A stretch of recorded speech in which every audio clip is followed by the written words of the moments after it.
All right, we are going to go ahead and get started. Good afternoon, good early evening, I guess. My name is Dan Garcia. I am the program manager for the Master of Science Anesthesia program, and I'm so excited to welcome you here today. Let's get started with our first remarks. I would like to invite President and CEO of the Medical College of Wisconsin, Dr. John Raymond, to the podium.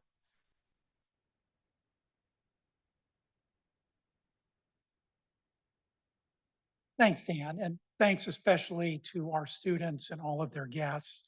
We've got 18 students who've chosen the Medical College of Wisconsin to pursue your Master of Science in Anesthesia degree, and we couldn't be happier to have you here. MCW's MSA program is the first in the state and only one of 20 that exist in the United States. And when we started the program, there were only 13 in the country. The idea is to train anesthesiologist assistants who work under the direction of a leading physician anesthesiologist after your graduation. Yours is the ninth cohort to enter this special 28-month program, which launched in 2016. And since then, 90 anesthesiologist assistants have graduated from MCW, and they're all employed, doing really wonderful patient care work across Wisconsin and indeed across the whole Midwest.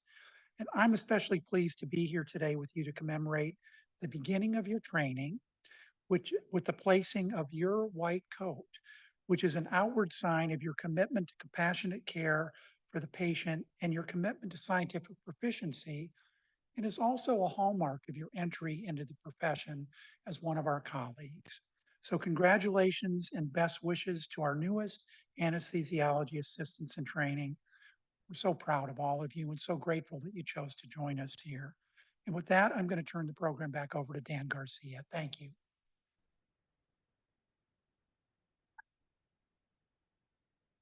Thank you, Dr. Raymond. I would like to introduce Provost and Executive Vice President of the Medical College of Wisconsin and the Julia A. Eline M.A. Dean of the School of Medicine, Dr. Joseph Kirschner. Thank you so much, and thank you all for being here. I just echo President Raymond's comments about how grateful we are that you've decided to continue your education here with us at the Medical College of Wisconsin. This is indeed a wonderful profession. As a surgeon, pediatric otolaryngologist, I work with individuals all the time who have your credentials, and I will tell you that they do an amazing job of taking care of my patients. Just this Monday, I was in the operating room and worked with one of your soon-to-be colleagues and likely teachers as well. So it's an amazing time to enter into this field. President Raymond mentioned the growth of this. Healthcare is certainly changing, and I'm sure you all know, as you've researched and chosen this, it's a team sport. So we need all kinds of individuals with different kinds of training to provide the best and safest care. And I know that you will bring great abilities to your learning environment and then to your professional careers thereafter. So uh, please enjoy your time. The time as a student may seem stressful from time to time. It will be. Your time as a student may seem like you're drinking from a fire hose or two or three of them. It will be. But enjoy your time. The ability to take time out of your life to learn and to grow in this way is truly a privilege. And so enjoy it. I will now turn the podium back over to Dan for the next remarks. Thank you.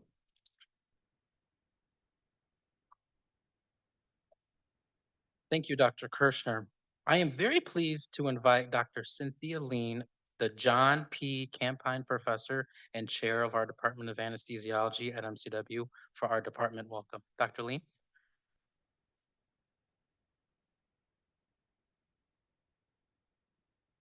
Thank you very much. Welcome everyone to this wonderful event. Welcome to family, friends, colleagues, and especially the class of 2026, which marks this white coat ceremony, really marks, as you've heard, your transition into the profession that you've selected after years and years of education. As students here, I can promise you that your education, both in the classroom and in the clinical setting, will be second to none. Your classroom didactics, your continued hard work, and your involvement in patient care over these next almost 28 months will allow you to graduate well prepared for patient care in any setting that you should choose. We want you all to stay here, but that's okay. Community practice or an academic medical center, you'll be ready. As students, you're going to be granted a privilege that relatively few people have, that of caring for patients. And remember that with privilege comes real responsibility. You're students, but you're responsible students. You have responsibility to the systems in which you work and the patients you serve. And you will serve your patients well if you consistently keep at top of mind their concerns and their needs over the course of these next months of training, and then even after that, as you move into your own practice. This will also lead you to a path of real professional satisfaction. And I think in this day and age, we can't emphasize that enough. You have to have purpose. You really have to feel like you're doing something for your patients and take good care of them. So with that, and on behalf of the entire MCW Department of Anesthesiology, welcome. We very much look forward to working with you and getting to know each and every one of you. Thank you.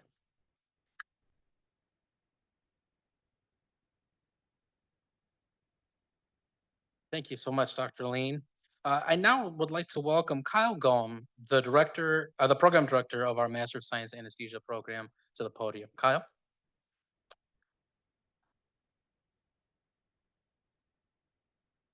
Greetings, everyone. Thank you for joining MCW's Masters of Science and Anesthesia White Coat ceremony. The white coat is perhaps one of the most iconic pieces of professional attire and has a rich and deep history into the field of medicine. Friends, family, loved ones, esteemed faculty, current students, and community medical providers are all here to celebrate this momentous occasion and the significance of the journey that you're embarking on. I want to extend special thanks and appreciation to our MCW leadership, Dr. Raymond, Dr. Kirschner, and Dr. Lean. Their leadership is paramount to our mission is here as a presence as a program here at MCW, and we're very grateful for their support. But of course, today is meant primarily to recognize the beginning of an exciting and challenging voyage for our incoming class. All of us here acknowledge that your acceptance into the MSA program is a culmination of an intense ambition, effort, and service. And it's truly our privilege to help guide you through the next phase of your education to eventually become a certified anesthesiologist assistant and to serve an essential role in the medical community. However, it also takes a tremendous amount of support to achieve any sort of meaningful goal that we set for ourselves.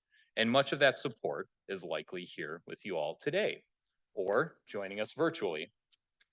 So I want to take a moment for all of us to applaud all of our loved ones that have supported you to get to this point and will continue to support you as you enter this next chapter of your lives.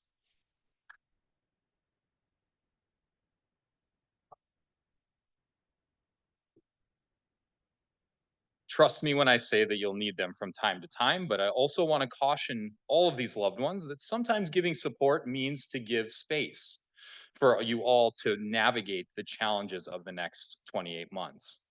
And I'll apologize to them in advance because much of your time and energy over those 28 months is going to be occupied by this program and the progress that you need to make to become exceptional providers. Your ability or availability to participate in various aspects of your social network may be strained during this time period as you're intensely studying core knowledge and learning all of the critical skills that are needed to participate as a CAA in the clinical setting. But I promise you that this effort and sacrifice is worth the journey. You can ask any of us here that are CAAs that in this career that I think that we would all agree that is a truly transformative experience to become a CAA. And as you walk across that graduation stage just 28 months from now, it's really not that long, you'll be ready to provide vigilant care to your patients for decades to come. As you work collaboratively under the leadership of physician anesthesiologists and other members of the anesthesia care team. You'll be proud of this knowledge that you've accumulated to apply to critical and complex situations. You'll be proud of the skills that you've uniquely acquired to and possess and display with poise. But perhaps most importantly of all, you'll be proud of the service that you're able to provide to your community as you help your patients navigate their most vulnerable moments. So, from all the staff, faculty here at the MSA program and here at MCW, we're thrilled to have you. Thank you.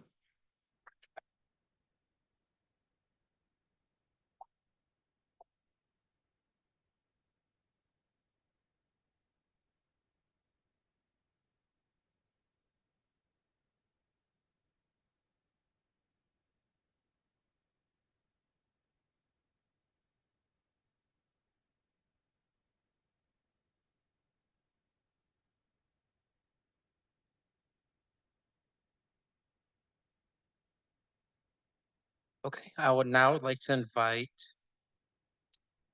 Professor and MSA Medical Director, Dr. Lois Connolly, to speak on the symbolism of the white coat.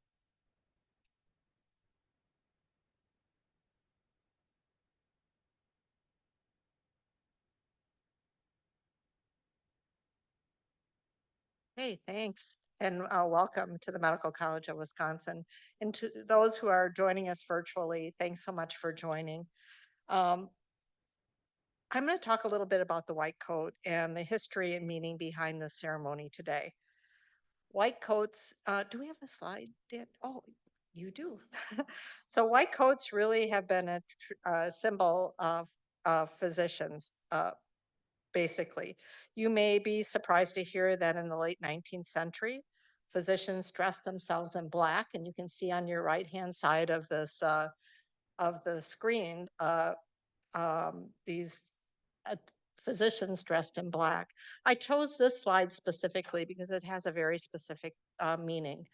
This is the very first time they used ether anesthesia um, during a surgical operation. And you can see this is October 16th, 1846, and everybody's dressed in black. This is in the Ether Dome at the Mass General Hospital. So it has kind of a dual purpose here, one for history about how physicians were dressed in black, as well as the use of the first anesthetic ether. In the late 1800s, the idea of antisepsis was really taking hold in Europe. Joseph Lister moved medicine really forward by applying bioscience and understanding how to prevent bacterial contamination. The white smock appeared on physicians and assistants in paintings of the Mass General Hospital, once again in the Ether Dome, in this painting in 1889. So you can see quite a difference between over about a 25-year span of history here. So the white suggested more of a cleanliness to the operating room environment. At the beginning of the 20th century, medicine really became more of a scientific enterprise. The whiteness and pureness became reflected in the garb, as you can see, both in physicians as well as nurses in the operating room. And it became a symbol of medical authority and respect. And in fact, the image of a white coat actually can be quite intimidating to a patient. There's a syndrome named after the white coat. It's called the white coat syndrome, and it's really it really causes an unusual increase in blood pressure in patients who are normally hypotensive. I mean hyper normotensive. Anyway, excuse me. Because of that, pediatricians and psychiatrists and a lot of other professions tend not to use white coats to not further intimidate their patients. When I was in medical school, the white coat ceremony didn't exist. Did it exist for you? No, it didn't. So I'm not dating myself. The white the white coat ceremony originated at the University of Chicago's Pritzker School of Medicine in 1989. The white coat ceremony of today really evolved from a vision of Dr. Arnold Gold. He was a professor of clinical neurology and pediatrics at Columbia University.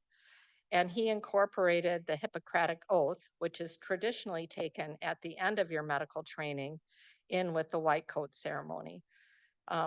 Both the white coat ceremony as well as a Hippocratic oath taken at the beginning of your training was intended to provide students with well-defined guidelines regarding expectations and responsibilities appropriate for their professions prior to meeting patients on their as they meet patients early in their education. The Hippocratic Oath really is very old and it's been modernized over time, but it really is still applicable today. And it has three basic tenets: treat the sick to the best of one's ability. So you will apply that one. Preserve patient privacy. This is way before HIPAA was even enacted. Teach the secrets of medicine to the next generation. And that's what we're doing here. The white coat ceremony is really embraced very widely. About 97% of all medical schools internationally, US, Canada, have a white coat ceremony. Not only is it applicable for medical schools, but also allied health professions, veterinary schools, pharmacy. It's very widely used, and it's a symbol of a transition from your preclinical work into your clinical health science studies. In training, you will see that the white coat is usually short. And then as you transition into a practitioner, you will have a long white coat, as you've seen on some of your professors here. It reminds the practitioner of that the relationship between them and their patients is really sacred and should be very serious and purposeful. So your white coat symbolizes to the world your dedication to patient care. So really wear it with integrity and with pride. And then I would really am thrilled to introduce our keynote speaker today. So I went back through my photos. I know, Katie. I went back through my photos, and what you see here on on your left is Katie during her white coat ceremony, actually. She's a second from the, I'm backwards here, second from the right. And then you also see the, the path that Katie chose in the other photo. She joined some of our residents and myself at our ASA legislative conference in DC, advocating for anesthesiologists, assistants, and the whole care team. And she's continued that trajectory. So I'm extremely proud of her, and I invite all the students to follow her footsteps as well. So I'm really thrilled to introduce our keynote speaker today, Katie Fink. Katie is a certified anesthesiologist assistant. She practices at UW Health University Hospital in Madison, Wisconsin. Katie earned a bachelor's degree in biology at Carroll University, and she completed her master's science and anesthesia degree right here at the medical college, as you can see. She was in our class of 2019. She has joined the MSA program as an adjunct professor for our Madison-centric students, with her focus mostly on first and second year simulation training, which is one of the new roles that she's holding. And I don't know if you know that, but we do have students specifically on the Madison campus during a majority of their training.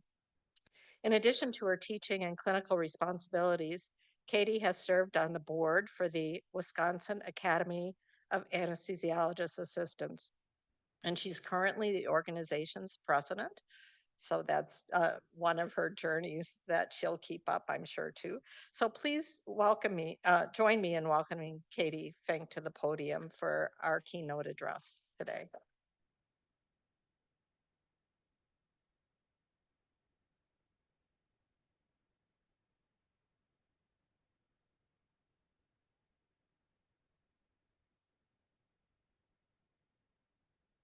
Thank you for that very nice introduction and very embarrassing pictures. Okay, so first and foremost, I would like to take a moment to thank MCW for asking me to be here today and provide this keynote speaker address. It is exciting to be here and to share such a special moment with all of you on your induction evening. As you sit here awaiting the receipt of your white coats, you should be immensely proud of yourselves for such an accomplishment, but also look into the future for what is to come and know that you have a long journey ahead. Prior to writing this speech, I had a lot of conversations about what I should speak on for a topic, because this night is about you all sitting here. I remember what it was like nearly 7 years ago, sitting in that very seat you are in, waiting to start the next 28 months of my schooling. But if I'm being honest, I couldn't place what anyone spoke about on the night of my induction evening. So I asked some current students about this night and what they would want to hear about. They said something motivating and encouraging, but also not skim over the sometimes difficult road ahead. So before we talk about your journey, I would like to set the stage talking about another expedition that is known to be one of the greatest feats of endurance known to date. The year was 1914, and Ernest Shackleton was in the recruitment process for 50 individuals to complete a trans-Antarctic expedition on the ships Endurance and Aurora. Nearly 5,000 people applied for this job, but just over 50 were selected. The expedition started in August of 1914, and the ship sailed south dealing with varying degrees of ice pack, glaciers, and other environmental problems until October 1915, when flows encapsulated the ship, filling it with water and forcing abandonment. The dream of trans-Antarctic expedition transformed into that of survival.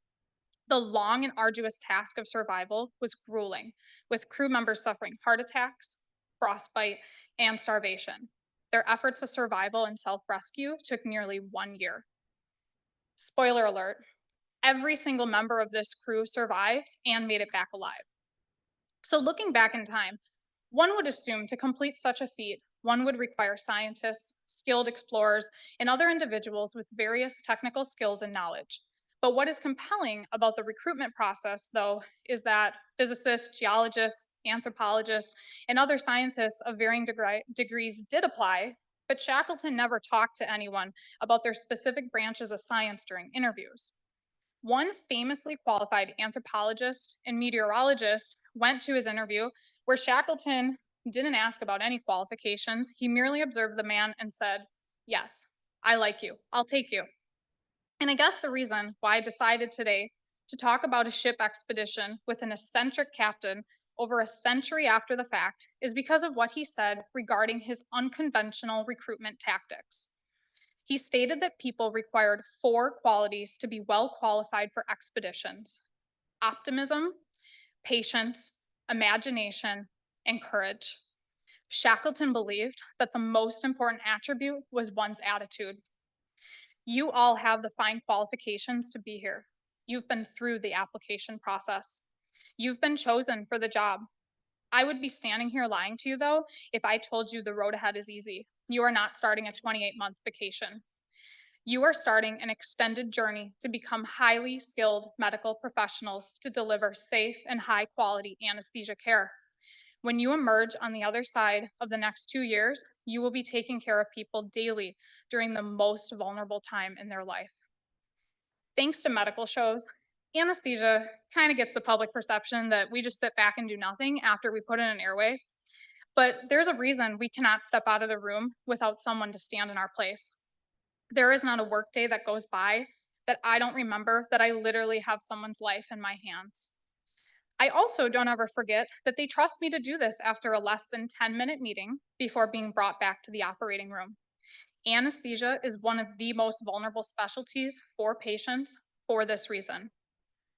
Normally, any other specialty, you get to spend multiple appointments establishing rapport with patients that build trust and understanding over time.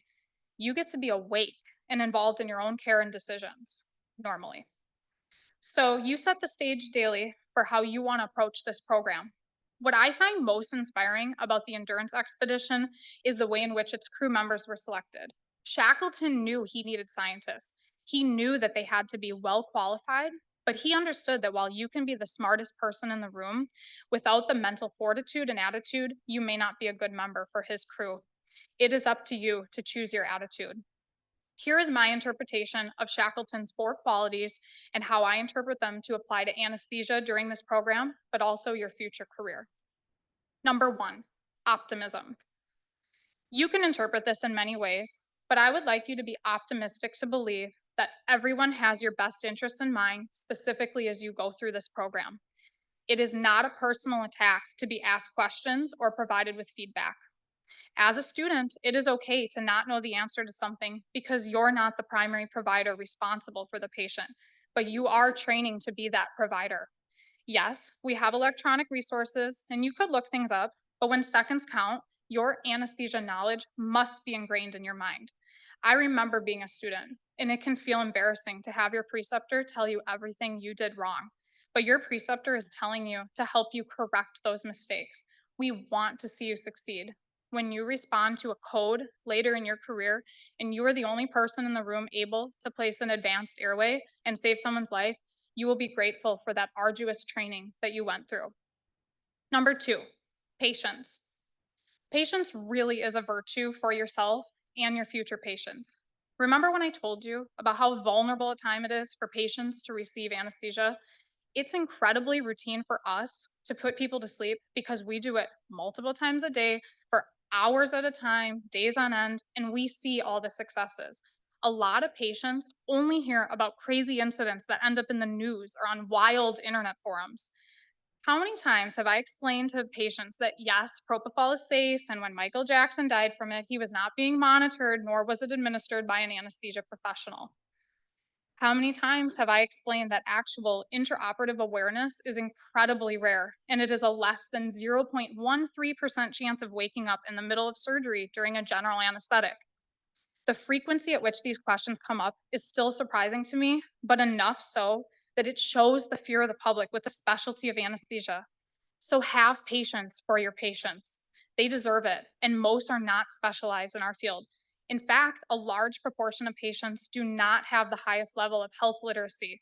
Learn to have patience and never be afraid to take time to provide reassurance and comfort. This is a lifelong skill, and your time during the program is only the start of the development of this characteristic. You also need to have patience with yourself. You did not learn to do any other high level skill you possess overnight, and anesthesia is the same. You will not refine your skills on how to intubate after 10 attempts. Have patience with yourself to understand that you are in this for the long haul. And to be the very best provider you can be, you have to continually set yourself up to practice and refine those skills. Number 3, imagination. We're not writing the next great American novel here, so it's tough to specifically say that one is required to have an imagination for anesthesia. Imagination can be defined as the act or power of forming a mental image of something not present to the senses or never before wholly perceived in reality. I guess you could then also ask yourself, why on earth would a ship captain desire the crew to have such a trait, such as imagination? In my interpretation, what Shackleton wanted was people to think outside of the box. Some things in medicine are overtly obvious and difficult to interpret any other way if you know what you're looking for. But sometimes the differential diagnosis is not that simple. If something feels off and just is not making sense, sometimes it really is worth pursuing even the most bizarre scenarios, going down every possible avenue until an answer has been determined. And I think why you want someone to have such a trait is because being able and willing to think outside of the box directly translates to high quality problem solving skills, which is required of you constantly in the operating room while you are interpreting vitals and managing your patient.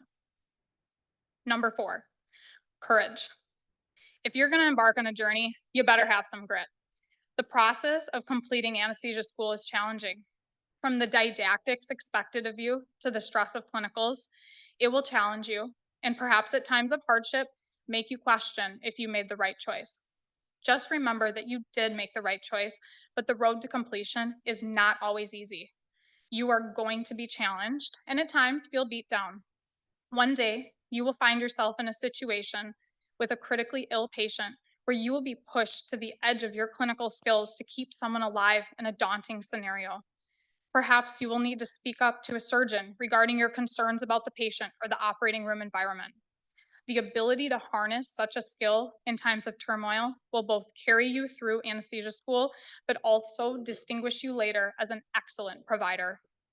You are in the right place and exactly where you are supposed to be. And if you take anything away from this night, know how special it is that you've been chosen for this role and to be in this program. but with all great honors come great expectations. Harness your skills and dig deep on this journey. Remember to take care of yourself, but to keep pursuing the courage to forge ahead with a thirst for learning as if your life depended on it, because one day someone's life will depend on it. Thank you.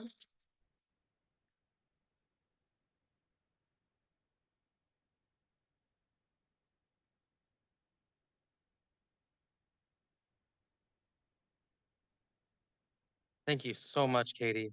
Forgot to get a picture of you taking the or doing the address, but we'll get some pictures at the end. So thank you. Okay, so now let's go ahead and get ready for the coding. You excited? Yeah, all right.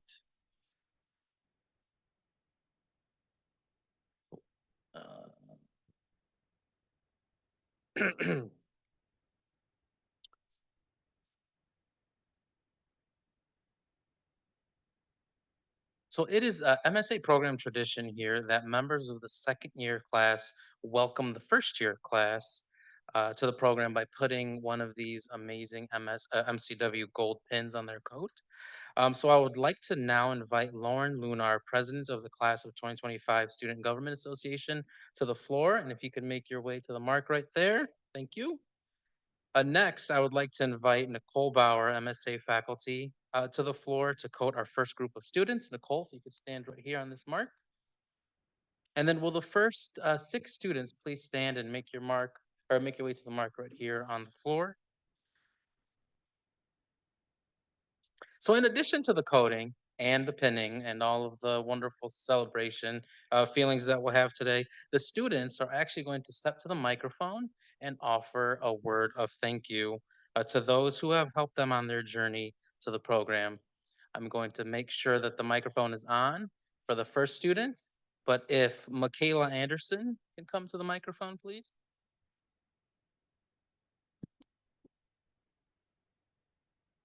I'd like to take this opportunity to thank the MCW faculty and staff for putting on this event to celebrate the next step in this 28-month journey to becoming a CAA. I would also like to thank my dog for being my emotional support pillow throughout the journey to getting here today.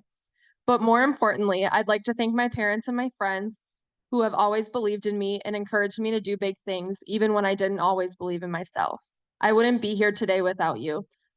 I know my path forward will be challenging at times and become more demanding as I pursue training to become a CAA, but I am comforted by knowing that I have the love, support, and encouragement from the people in my corner. Thank you.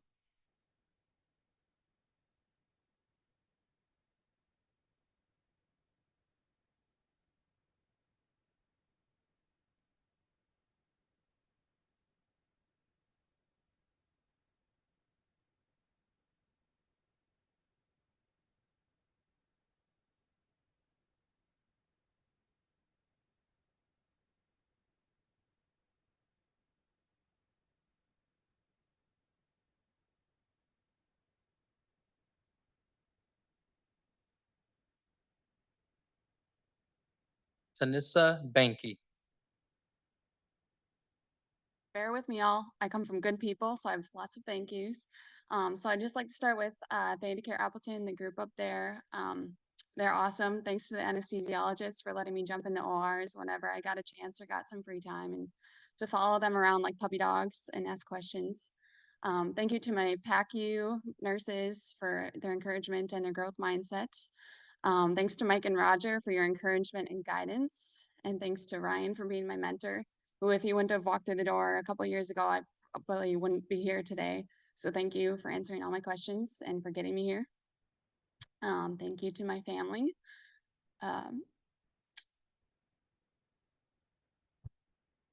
You know what you do.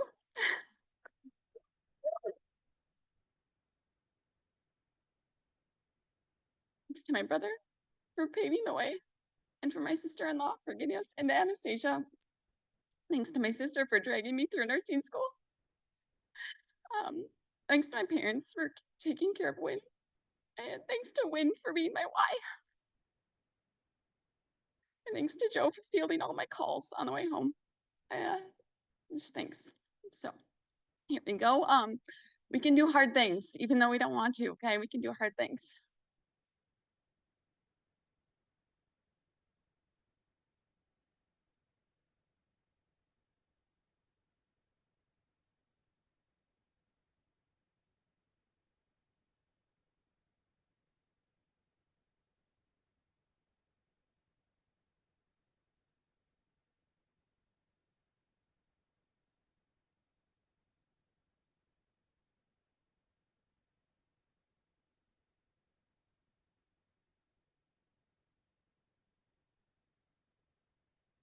Jack Beisel.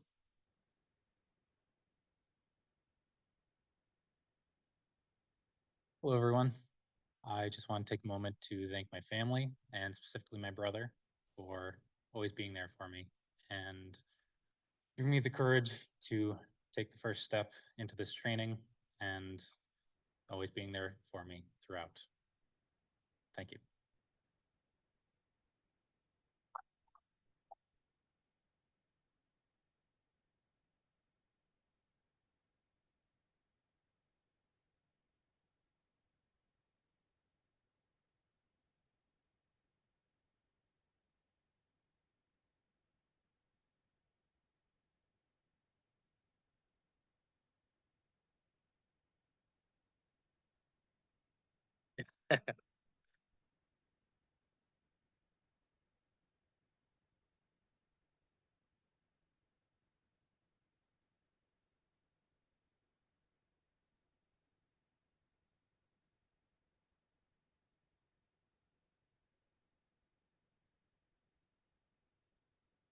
Aaron Crema.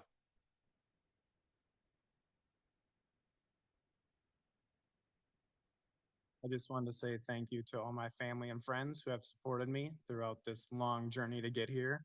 And then I just wanted to give a special thank you to Dr. Michael Botcher for allowing me to shadow him and follow him around all the time when I was just a little summer fellow at Gunderson and ask him questions. I wouldn't be here if it wasn't for him. So thank you if you're out there watching.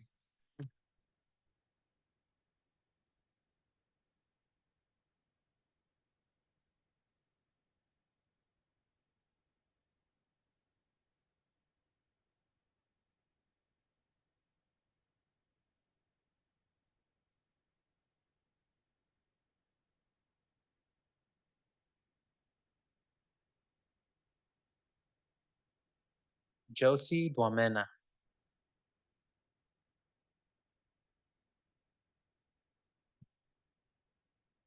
Hi, I want to take this moment to say thank you to my family and friends. I wouldn't be here without them, especially my husband. I was in medical school, and as a military family, he couldn't join me because he was deployed, and I had a baby to start with.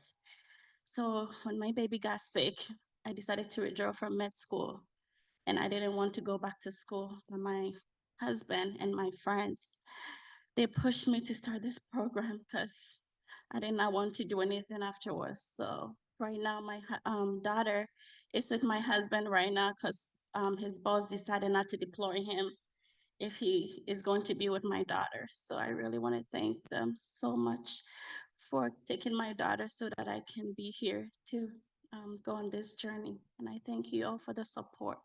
Thank you.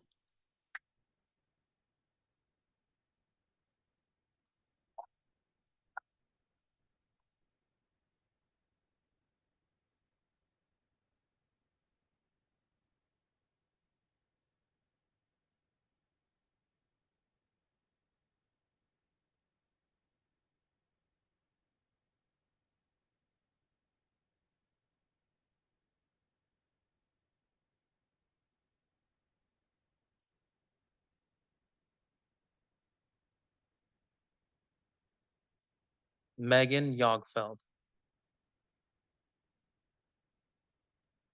I'm sorry. What's- Why, we're not in the right order. Okay, sorry. Strike that from the record. Callie Granitz.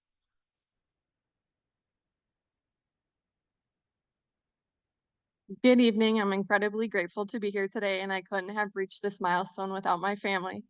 To my mom and my dad, thank you for your endless encouragement, unwavering support, and sacrifices. You believed in me through every challenge, even when I couldn't. To my amazing husband, Matthew, thank you for your unconditional love, patience, and being my best friend. I couldn't have asked for a better partner to do this journey with. To our 3 dogs who are my furry stress relievers and loyal companions, I couldn't ask for better study buddies. To me, this white coat is a symbol of the excitement and hard work that is yet to come, but it also is a reflection of the unwavering support that has gotten me this far. Thank you again from the bottom of my heart.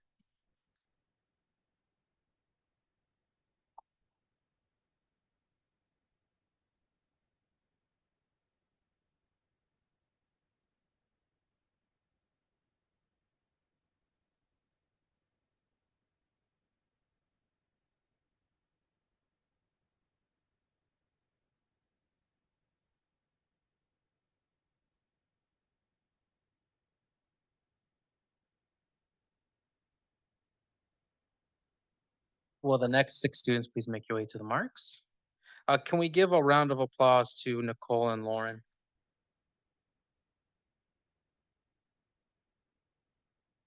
So now I will invite Ava Sutter, Treasurer of the Student Government Association, and Matt Wire, MSA faculty, to the floor.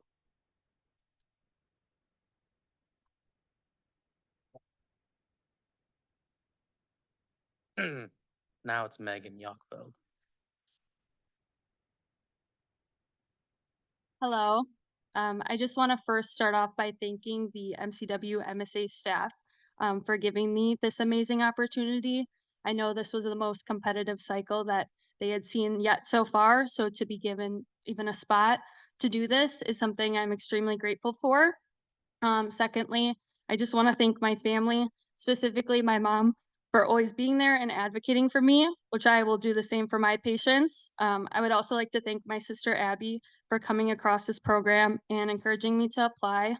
Next, I would like to thank my boyfriend James for always believing in me and supporting me no matter what, even if I asked you, do you think I'll get into the program 40 times a day?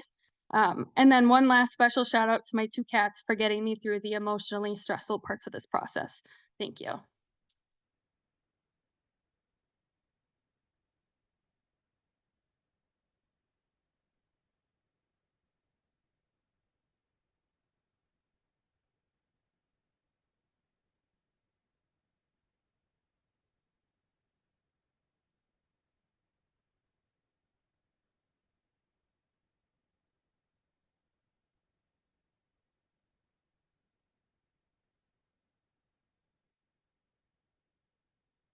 Suneri Kothari.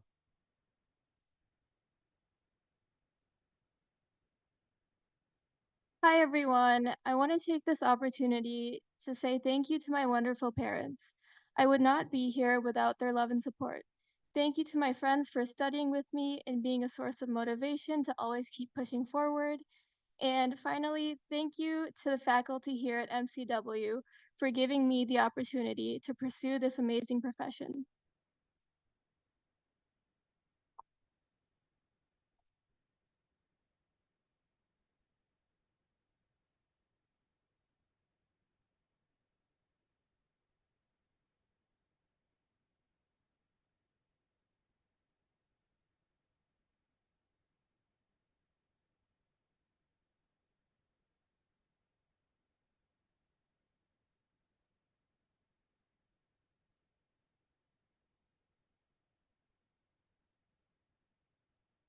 Chris Legrand.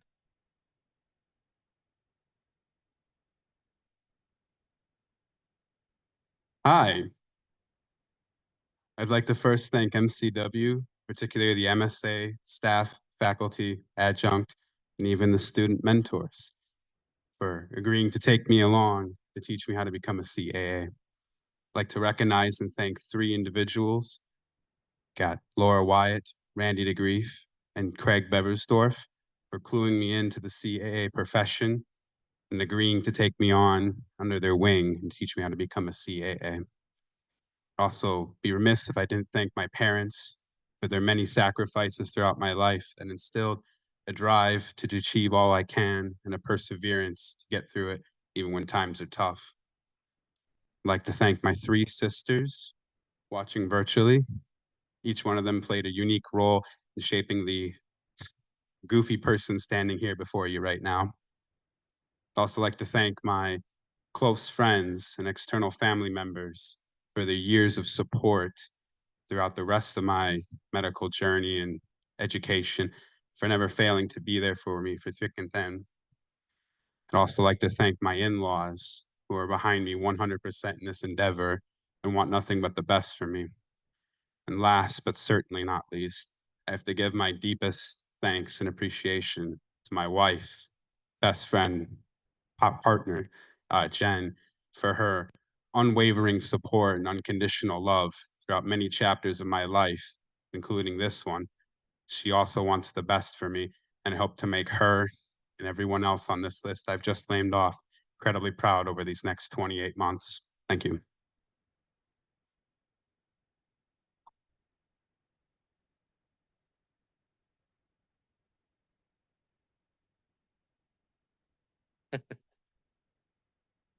I will say Chris's family is showing up in the chat. There's a lot of comments for Chris, so.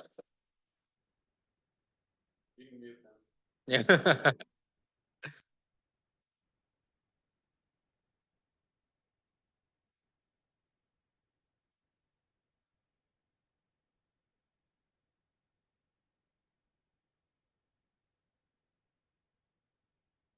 Mong Yu Lee.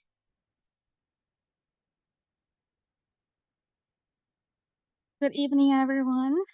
First of all, I would like to express my deepest appreciation to my family, my parents, who flew all the way from China to be here today for me. Thank you so much. Your love and support have been the foundation for me throughout this whole journey. Without that, I couldn't be standing here today. And next, I want to thanks to all of my friends who are in front of the screen watching. I feel a little bit nervous, but thank you for being my encouragement and my strengths all the time. And you all have shaped me into a better version of myself continuously at different stage of my life. Thank you so much. And the last but not least, thank you to all the MCW administration staff. Thank you for this incredible opportunity for me to join this program. And I'm ready to embrace any challenge in front of me for the next 28 months. Thank you so much.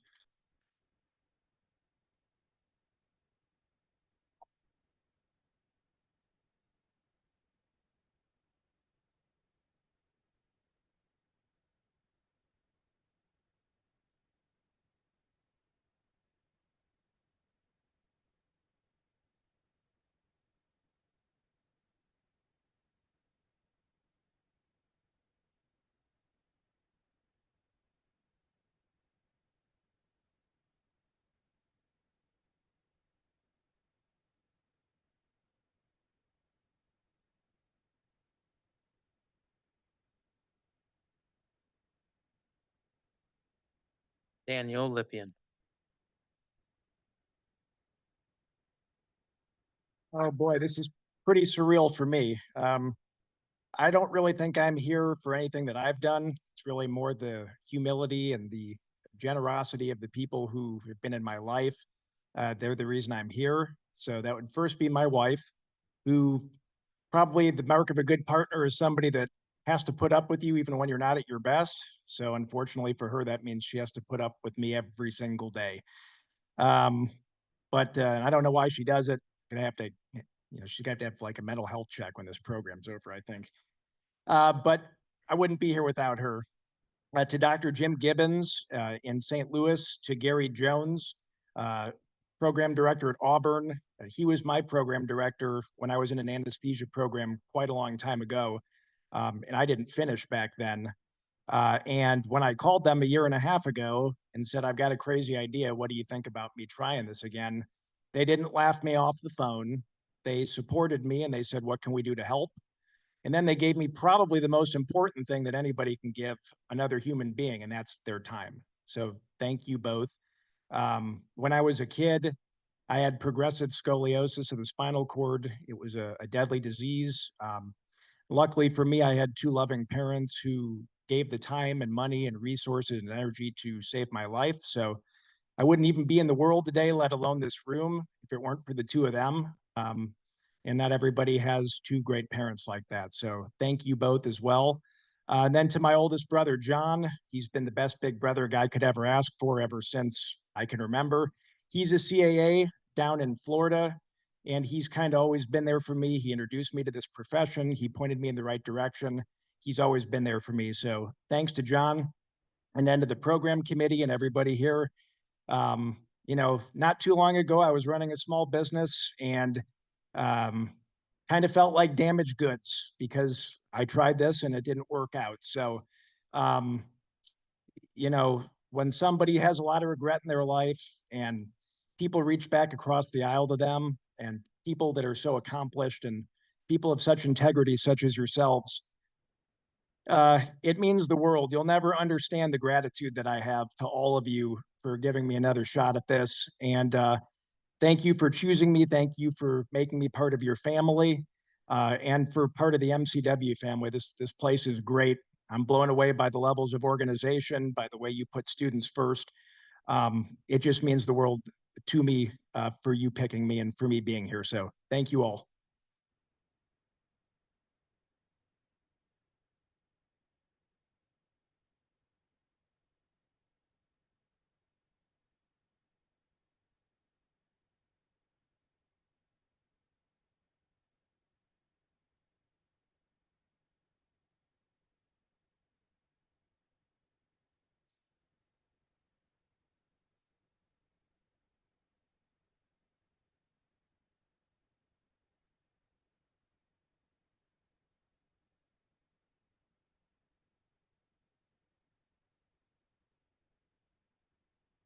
Matthew McCarty.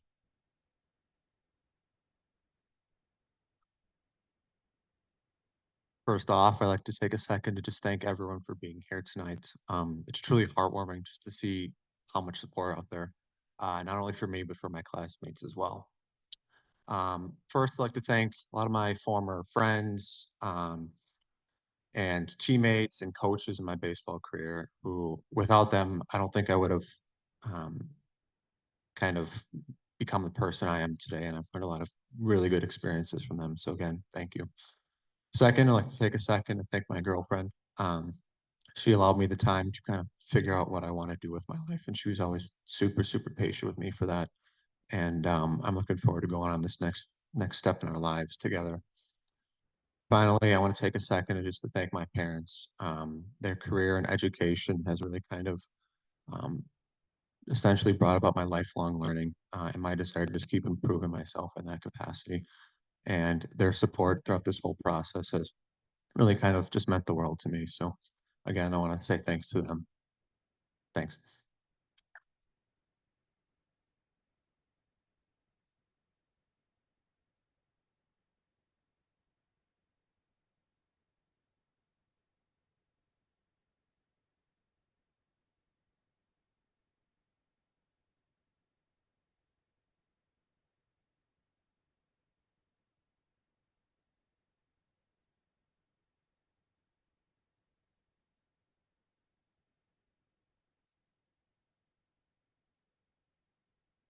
The final 6 students can make their way to the mark, please. Let's have a round of applause for Matt and Ava.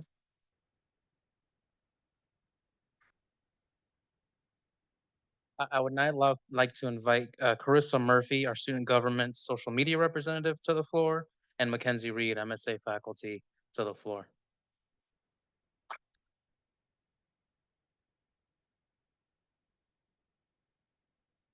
I would actually like to invite Dr. Prakash Shaw, cardiologist at Advocate Aurora, to the floor. Dr. Shaw will quote our next student, his son.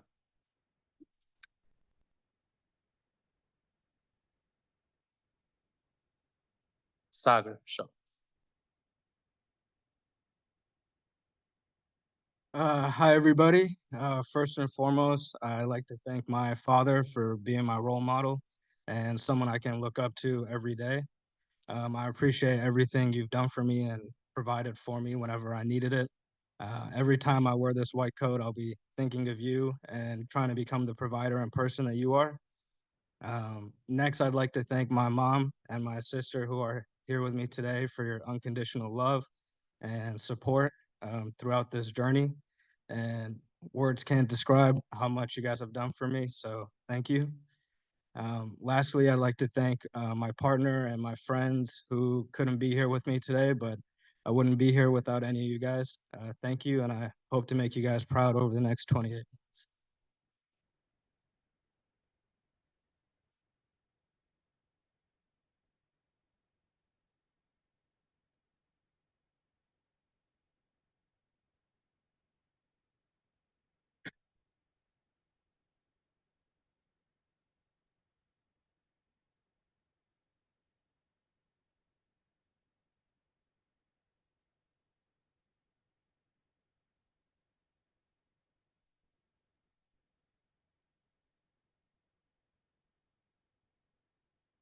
Dana Schutte.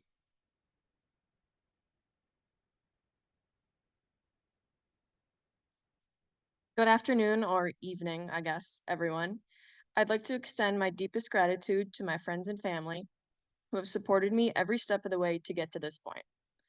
I could name every person, but I think we'd be here all night, and I don't think anyone wants that. Every text, call, conversation, and interaction with you has made me into who I am today, and I'm very proud to be that person. I promise to give my patients the best care possible and continue to make you proud. To me, putting on this white coat symbolizes me officially entering the medical profession, and I couldn't be more excited for the future. Thank you.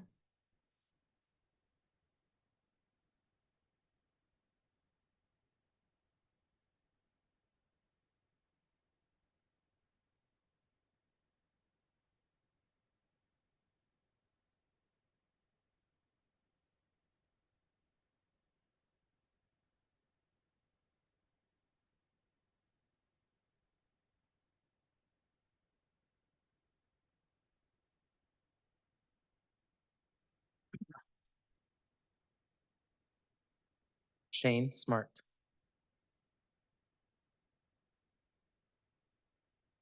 All right. I'm a bit nervous.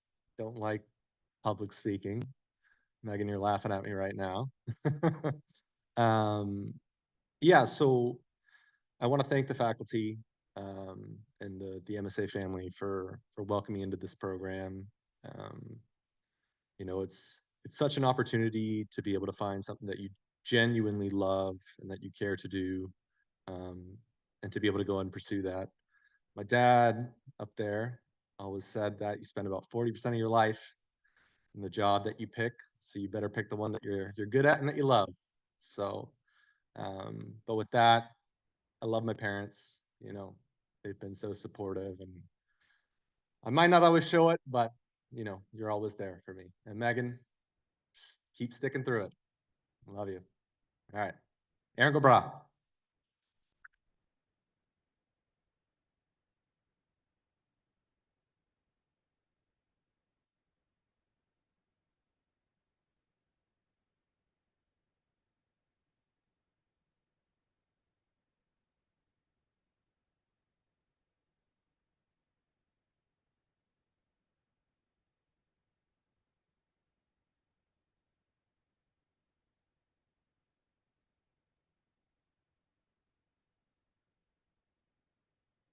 Shalom Stetbacher.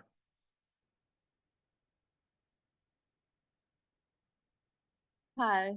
First and foremost, I would like to thank my parents for the many sacrifices they have had to make for me to get here today. Growing up, they have continuously supported me throughout my many hobbies and interests, and most importantly, my education. I would also like to thank my extended family, especially my grandparents, who have always given me so much love and encouragement to follow my dreams. Next, I would like to thank Quinn and his family for being a part of this journey with me. I know I can always count on them and their home to be filled with comfort and laughter. Lastly, I would like to thank the MSA faculty and staff for believing in who I am and what I can achieve as the CAA.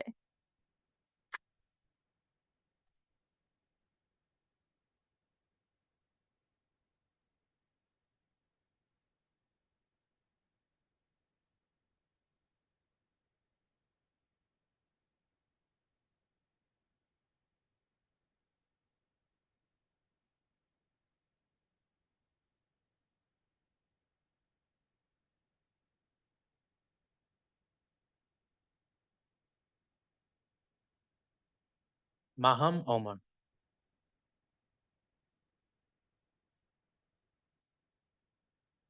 Hi, good evening, everybody. I'd like to take this opportunity to thank MCW, especially the MSA faculty, for this wonderful opportunity. And I'd like to thank all the CAAs who have shadowed and my family, of course, and my parents. Thank you.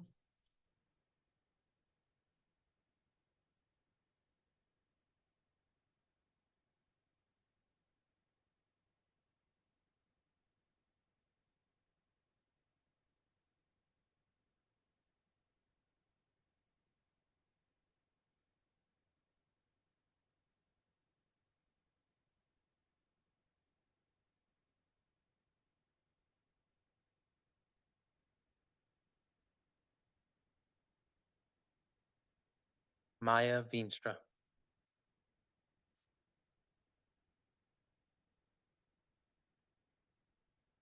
Hello. It's crazy that I get to stand here today. I would like to thank my parents. My mom, she flew in from Italy yesterday, and my dad, he came here from Florida. He flew in as well. They've been the biggest supporters in my life, and my sister, she's always been there for me. I'd like to thank the MCW faculty and staff. The more that I hear about how they created this program and why they created things the way they did here specifically, I know I'm in the right place. And I'd like to thank Gabe and the doctors at Aspirus for helping me get to where I am today. So thank you.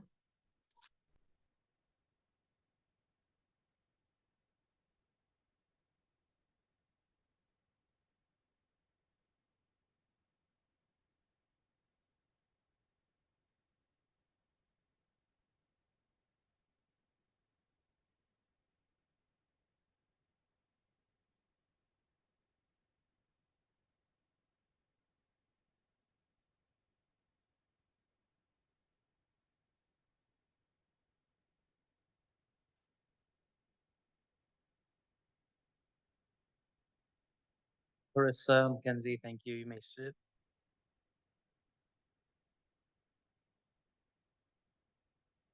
Okay, students, now that you are coded and are starting to look the part of an AA, I would like to now invite Brad Wright, Program Director for Clinical Education, to the podium to read off the anesthesiologist assistant oath.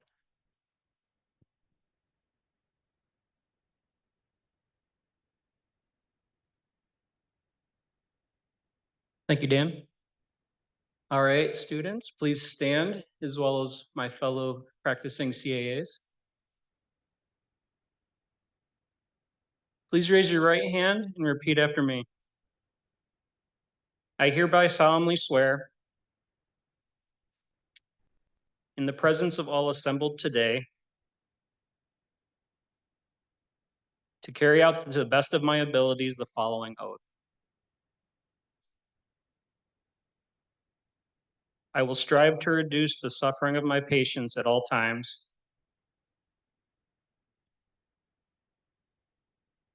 and never will I use my skills to knowingly cause injury or for any wrongdoing. I will treat each patient with equal energy and respect his or her diversity while safeguarding their privacy and honoring their right of autonomy. I will work to be an exemplary ambassador of the anesthesiologist assistant profession and will always work to strengthen its place in the healthcare team. Thank you, everyone. Congratulations.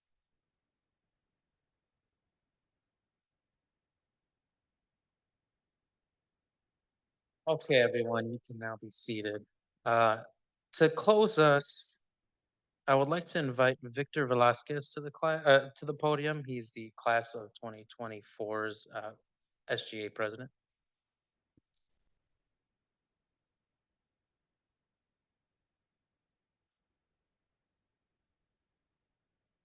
Hello, everyone. Thank you to the leadership and faculty for this distinguished honor of allowing me as an upperclassman to present today's closing remarks. Congratulations to the incoming class on this wonderful recognition of receiving your white coats. We are so excited to celebrate this occasion with you. Today symbolizes the beginning of each of your journeys, which will challenge you in ways you may not have imagined, but will also mold you into the thriving professionals you will become. You've made it this far, and that's something you should be immensely proud of. 2 short years ago, I sat in the same auditorium, just having adorned my white coat as well. with my loved ones in attendance, facing the same journey you all have embarked on. I remember feeling a mixture of emotions, of excitement, of nerves, ready to just dive in and learn everything it takes to be successful as an anesthesiologist assistant. Over the weeks and months that followed, I quickly realized this program is intense. Um, there were long days with long hours of studying, being away from my loved ones, some moments of frustration, but also lots of moments of immense growth. As many of you already have experienced in your education and in your work backgrounds, challenges are not roadblocks. They're opportunities for you to grow and to learn. Take this to heart. You are not alone in this journey.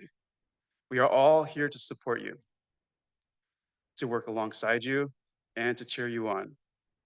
Rely on your resources, rely on your faculty, rely on your preceptors. You will also have mentors, rely on those, and on each other. Ask a ton of questions. As you progress through the program, remember that knowledge is just part of the equation. Just as important as learning how to practice anesthesia is your ability and your presence in helping patients during their most delicate and vulnerable of times. We are privileged to make an impact every time we make that human connection. You will experience this soon when you start your clinicals, and it is truly what keeps you coming back day after day. So congratulations, you've earned your place here. Lift each other up, keep learning, keep asking tons of questions. You have such a bright future ahead, and we are all cheering you on. Thank you.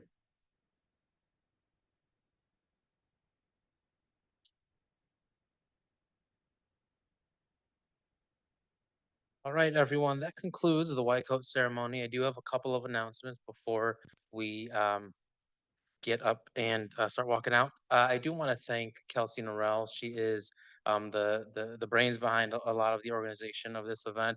So I want to give her a big thank you. She is my right hand for this event. Family guests that are here, we do have some light refreshments. We are going to take your students just for a little bit longer. We're going to do some photos down here on the floor. So you are welcome to enjoy the light refreshments right after this. And then students, if you can make your way to the floor for some pictures. Thank you all for coming. Thank you all for attending virtually, and have a good evening.